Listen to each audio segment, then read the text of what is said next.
लोक कलाकारों की आवाज मुख्यमंत्री धामी तक पहुंचाने के लिए बसंती बिष्ट ने भरी हुंकार। लोक कलाकारों की अनदेखी और उत्तराखंड की विलुप्त हो रही लोक कलाकृति पर बसंती बिष्ट ने गहरी चिंता जताई। मीडिया से बात करते हुए लोक कलाकार बसंती बिष्ट ने मुख्यमंत्री धामी से अपील की कि स्कूलों में लोक कलाकारी के बारे में पढ़ाया जाए। उन्होंने कहा कि लोक कलाकृति सिर्फ एक नृत्य नहीं बल्कि उत्तराखंड की सभ्यता को संजोने का एक जरिया है, लेकिन इस तरफ कोई ध्यान नहीं दे रहा है। जहां बाहर से बुलाए गए कलाकारों को लाखों रुपए दिए जाते हैं, वहीं स्थानीय कलाकार कम पैसों में भी करने को तैयार हैं, लेकिन उनकी अनदेखी हो रही है। देखिए क्या बोली बसंती बिष्ट नैनीताल लाइव की खास रिपोर्ट में।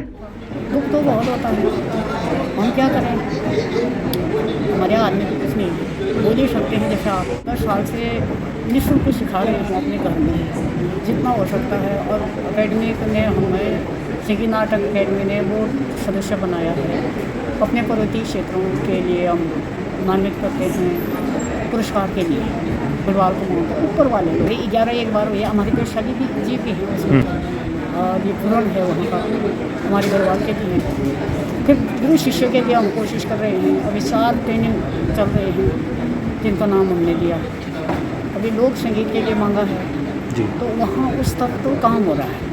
दूसरा अभी होना है नैनीताल में, ये नैनीताल में अल्मोड़ा, ये जो उदय शंकर जी का है वो संस्थान, उदय शंकर जी जी उदय शंकर नाटक। अब उसके लिए हम बोल रहे हैं कम से कम उसका हमारा जागर करके करा दो उसको। अगर वो जागर हो जाएगा ना तो हमारे नाटक भी आ जाएंगे उसमें, हमारे कवि भी आ जाएंगे, हमारे ये दूसरे लोग भी आ जाएंगे। अगर वो लोक संगीत नहीं हुआ तो फिर वो और भी खत्म हो जाएगा। असल में क्या हो गया, लोक कलाकारों की स्थिति खराब है आज। एक तो हमारे यहाँ सिखाने की कोई व्यवस्था नहीं है, जैसे अन्य स्टेटों देशों में है। संगीत के टीचर हैं, लोक संगीत के बड़े बड़े सेमिनार होते हैं उन जगहों में, उनके लिए कार्यशालाएँ होती हैं लोक संगीत के लिए, तो बच्चे अच्छे निखर के आते हैं, तो उनको बजट भी वैसे ही मिलता है और राष्ट्रीय स्तर पर कार्यक्रम देते हैं।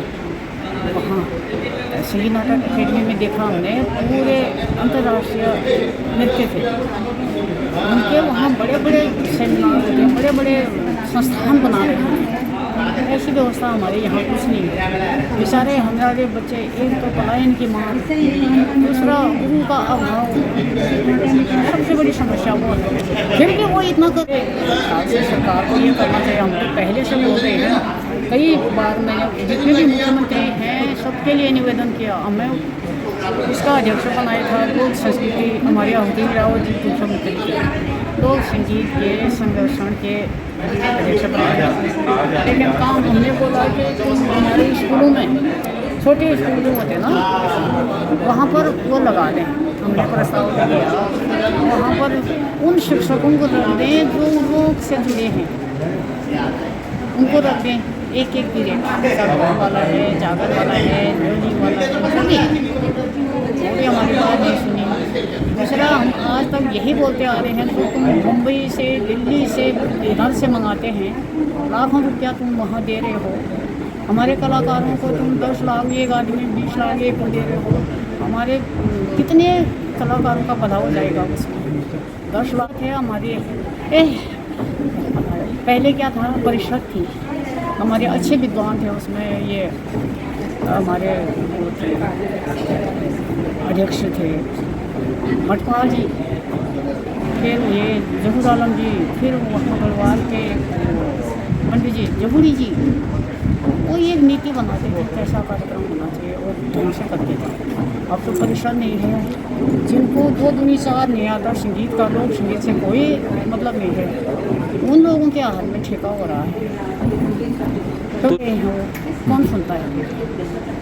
एक तो अब देखो पहाड़ों से आ करके वो देहरादून में आ रहे हैं, बिना गुरु के वो मेहनत कर रहे हैं, फिर भी झंडा गाड़ रहे हैं वो लोग। उन्होंने फिर भी बचाया है कुछ तो। आज जो बचा है लोग कलाकारों की वजह से थोड़ा बहुत बचा है। तुम जब नेता वगैरह आते हैं तो उनको नचा देते हैं, उन्हीं को नचाओ फिर बम्बैया वालों को। उन कलाकारों को उनकी ड्रेस पहन के क्यों नचा रहे हो अपने नेताओं के लिए? ये थोड़ा विरोध वाली बात तो होती है, लेकिन सत्य बात यही है, तुम हमारे बच्चों से क्यों उनको घबरा बिछड़ा